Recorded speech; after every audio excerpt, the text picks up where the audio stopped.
Okay, so welcome back to the third part of the short videos, and as I said before, the whole object is really just trying to embed your knowledge, believe in yourself, believe in your knowledge, so that you will achieve your qualification for the certificate of competence to apply pesticides, PA1 and PA6A, which is the practical aspect.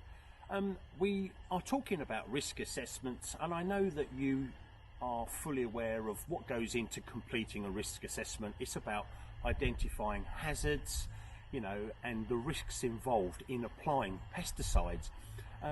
And I've shown you a scenario up near the swimming pool, but I've brought you down here to the tennis court, and as you can see, the environment is fairly harsh on all surfaces, and this is a hard standing area, and you can see for yourself it's a tennis court, and obviously we get quite a lot of shade from these trees here, and that does cause problems. And in this case we've got quite a bit of moss that's actively growing on the surface.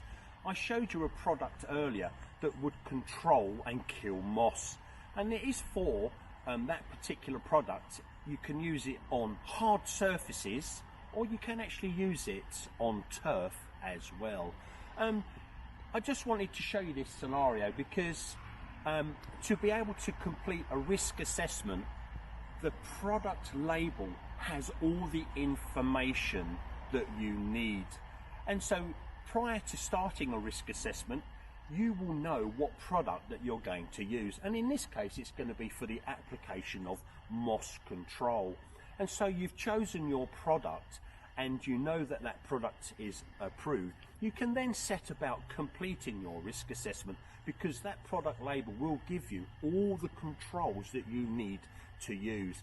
It will cover your PPE, it will cover appropriate weather conditions, it will give you the correct dose rates, and it will talk about environmental conditions and control that you should consider.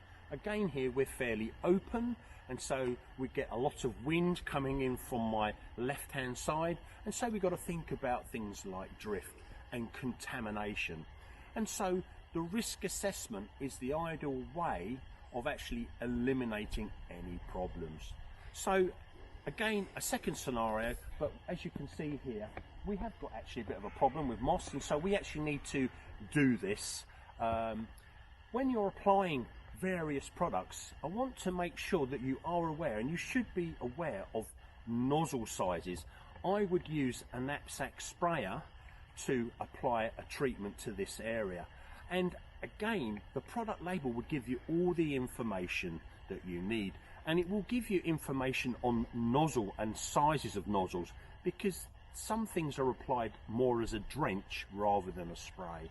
So the whole point of this video is just to secondly show you another scenario, but also to embed the fact that the label is everything on the product. Be familiar with what you're using, and you will have all the information on there to make a safe application and stay within the law.